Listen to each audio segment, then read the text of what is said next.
اب جنت اور جنت میں لے جانے والے اعمال، اور اس سے پہلے ہم سے غلطیاں اور کوتاہیاں ہوتی ہیں، اور ندامت اور توبہ جو ہے.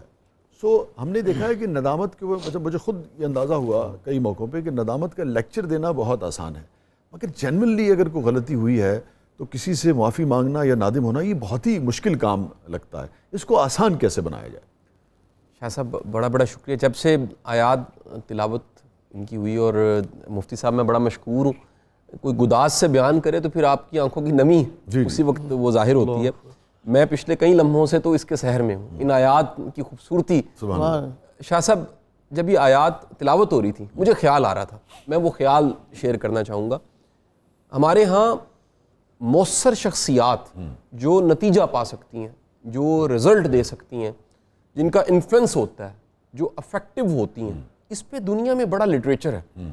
اور اس پہ ایک کتاب ایسی ہے جس کتاب کو بائبل قرآن کے بعد بکنے والی، یعنی موجود چھپنے والی کتابوں میں اس کا شمار دنیا میں اس کتاب کا ہوتا ہے. اس کتاب کا نام ہے 7 Habits of Highly Effective People. ٹھیک ہے، یہ 7 عادات، اسٹیفن کوہے کی یہ 7 عادات بتاتی ہے. اب تک اس کی ملینز آف کاپیز 56 زبانوں میں ترجمہ.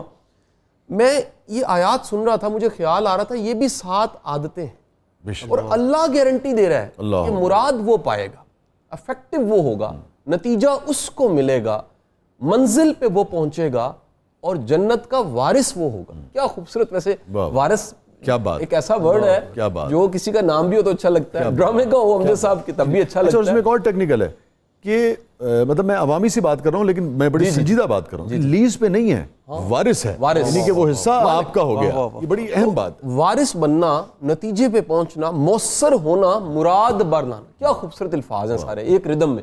وہ ان کے لیے ہے جنہوں نے یہ 7 کام، 7 عادتیں اپنی زندگی میں لے لیں، شامل کر لیں.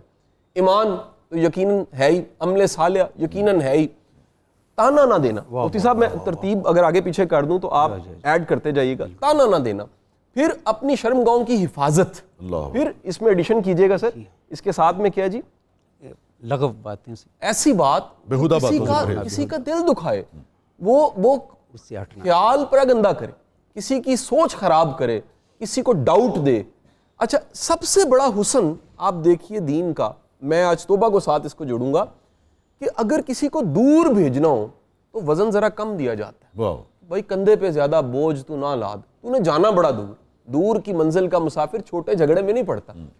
رب تعالیٰ سب سے بڑی شان اپنے بندے سے محبت کا اس سے خوبصورت اظہار کیا ہو سکتا ہے کہ دور بھیجنا ہے تو اس کو توبہ دی کہ جان چھڑا ماضی سے نکل جا. کیا کہنے. دیکھیے شاہ صاحب، ایک جگہ میں کل دیکھ رہا تھا سبجیکٹ کی تیاری کے حوالے سے، تو ایک جگہ ہے کہ ایک موتی کا محل، ایک ہی موتی سے بنا ہوا محل. یعنی کہ میں تو وہ اس ایکسپریشن کو میرے خیال میں بہت ہی یعنی کہ عالم چاہیے جو ماہر تعمیرات بھی ہوں، جو بتا سکیں کہ اس میں کہنا کیا چاہ رہا ہے باری تعالیٰ. سو میرے خیال میں یہ جو جنت کی ترغیبات ہیں، اس کو بھی شاہ صاحب، اس کے لیے بھی آپ کو اسکالر کی ضرورت ہے جو اس کی وضاحت کر سکے، ورنہ عام انسانی نظر جو ہے یا عام جو طالب علم ہے وہ اس تک پہنچ نہیں سکے گا. اس کی بھی کانوٹیشن آپ کو کرنی ہوگی، اس کا بھی منظرنامہ آپ کو بیان کرنا ہوگا. ندامت کو اگر میں آپ سے یہ کہوں کہ اس کی بنیادی تعریف سے اگر ہم شروع کر پائیں تو کیا آپ اس کی تعریف کریں گے؟ ندامت سر سادہ الفاظ میں، ندامت وہ ذہنی کیفیت ہے، حالت ہے جس میں اپنی غلطی کا احساس ہو جائے اور آپ نادم ہو. ایکسپریشن اس کا یہ ہو کہ میرے سے غلطی ہوئی ہے، اور اپنی غلطی کو دل ہی دل میں کہیں وہ تکلیف پیدا کر رہی ہے اور آپ شرمندہ ہو رہے ہیں. اس کے ساتھ شرمندگی بھی جڑی ہے. ٹھیک ہے، ایسی شرمندگی جڑی ہے کہ اب میں کیا منہ دکھاؤں گا. میں نے اپنے رب کا حکم نہیں مانا، میں نے اپنے محبوب کا حکم نہیں مانا جو مجھ سے اتنی محبت کرتا ہے. اور میرے لیے دیکھیے، گناہ دکھے نہ دکھے کہیں نہ کہیں اس کا نقصان ہے. ٹھیک. ہم کیونکہ انسانی آنکھ دیکھتی فوری نقصان. جی. جب فوری نقصان دیکھتی ہے تو بعض اوقات آپ کو فوری نقصان نظر نہیں آتا، لیکن آہستہ آہستہ کہیں نہ کہیں اس کے نقصانات پھر وہ ظاہر ہونے لگ پڑتے ہیں. کچھ آپ کی زندگی میں ظاہر ہوتے ہیں، لیکن سب سے بڑا نقصان یہ ہے کہ آپ کو جنت نہ ملی، آپ جہنم کا ایندھن بن گئے. تو وہ تمام کے تمام احکام جو ہمیں دین سے ملتے ہیں دراصل جہنم سے بچانے کے لیے یا نقصان سے بچانے کے لیے. میں مولانا روم نے، اب میں ذرا صوفیوں کی طرف لے چلوں، آپ دونوں شخصیات. مولانا روم نے ایک جگہ کہا کہ جنت اور دوزخ سے ماورا ہو کر میرے پاس آ جاؤ، اس خیال سے ماورا ہو کر میرے پاس آ جاؤ، میں تمہیں وہیں ملوں گا. شاہ صاحب یہ لوگ ایک دوسرے کا مال بٹورتے ہیں, لوگ جھوٹ بولتے ہیں, ملاوٹ کرتے ہیں, مگر ندامت کا کہ نون بھی لگتا ہے ان کے پاس سے نہیں گزری ہے. تو یہ کیا ہوا ہے؟ مہریں لگ گئی ہیں دلوں پر یا کیا وجہ کیا ہے؟ مطلب ندامت کو کیسے جگایا جائے, یہ بھی تو ایک کام ہے نا. سب انسان ایک طرح کا رہ نہیں سکتا. انسان کی دل کی حالت, کیفیات, موڈ, ایموشنز یہ بدلتی رہتی ہیں, اور اس میں کوئی کہہ لیجیے حالات کا دار و مدار تو ہے ہی. حالات انسان کی ذہنی حالت کو, دل کی حالتوں کو بدلتے ہیں, لیکن حالات نہ بھی بدلیں پھر بھی انسان بدلتا رہتا ہے. بعض اوقات آپ ایک حالت میں یا ایک کیفیت میں جو عمل کرتے ہیں, کسی اور وقت میں وہ پرانا واقعہ مرر کا رول پلے کرتا ہے, اور آپ دیکھتے ہیں کہ یہ میں نے کیا کیا, آپ کو شرمساری ہوتی ہے. یہ شرمساری کا ہونا, یہ ایک خیال آنا کہ میرے سے غلطی ہو گئی, اس غلطی کے بعد پلٹنے کا بہترین طریقہ توبہ ہے.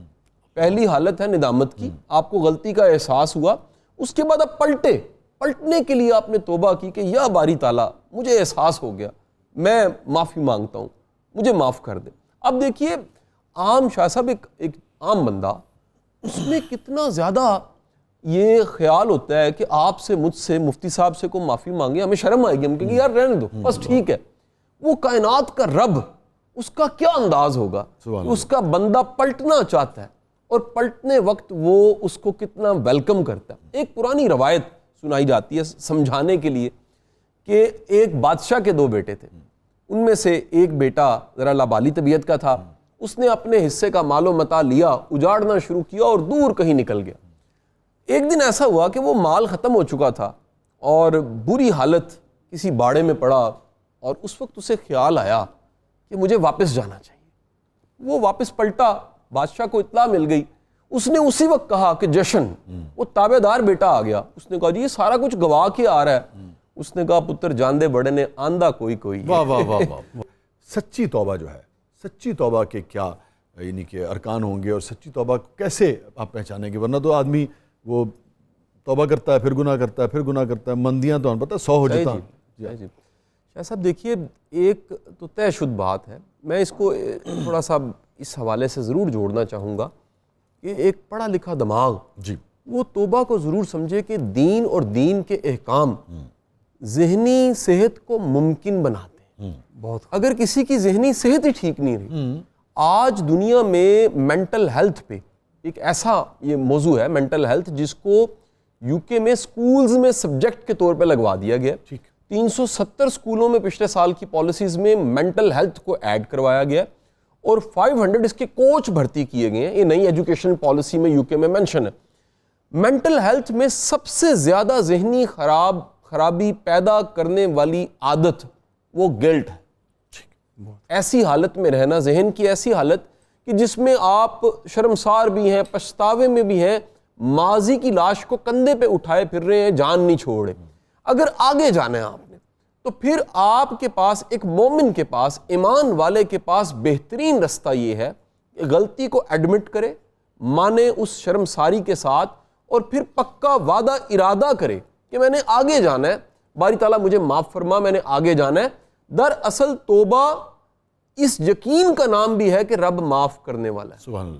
ایک شخص اگر توبہ نہیں کرتا اور اس کا توبہ پہ یقین نہیں ہے کہ جی وہ معاف کرے نہ کرے, یقیناً وہ معاف کرے نہ کرے, اس کے پاس اختیار ہے, لیکن اس کو یہ یاد رکھنا چاہیے کہ اس کی رحمت غضب پہ حاوی ہے. وہ کہتا کبھی میری رحمت سے نا امید نہ ہونا, تو کہیں لگتا ایسا ہے کہ نا امید رہنا بڑا گناہ ہے, ٹھیک ہے, یا یہ خیال کہ وہ معاف نہیں کرے گا. سو دور جانے کے لیے آپ اپنے بوجھ کو ہلکا کرتے اور معافی مانگ کے آگے چل پڑتے. مگر شاہ صاحب یہ تو اس کا ہے نا جس کو رڑک ہو رہی ہے, جس کو چبھ رہا ہے, جس کو چبھ ہی نہیں رہا ہے, جس کو رڑک ہی نہیں ہو رہی ہے, اور اس نے سارے عیوب جو ہیں, سارے جو بھی اس نے گڑبڑیں کی ہیں, اور پرواہ نہیں ہے اس کو. میں اب کہنا نہیں چاہ رہا, لیکن ہمارے ہاں مختلف آپ دیکھتے ہیں, جیسے ہمارے جو اشرافیہ ہے, اگر آپ اس کو دیکھ لیں, میں جب سیاستدان کہتا ہوں تو میں تو سیاستدان سے مراد تو تمام حکمران کہتا ہوں, اور اس حکمران میں وہ سارے ڈپارٹمنٹس آ جاتے ہیں میرے نزدیک جن کے پاس پاور ہے, تو وہاں پہ بھی آپ کو اس طریقے کی گلٹ جو ہے وہ نظر نہیں آتا ہے. شاہ صاحب میرا خیال ہے کہ ہر بندے کا دائرہ اختیار مختلف ہے.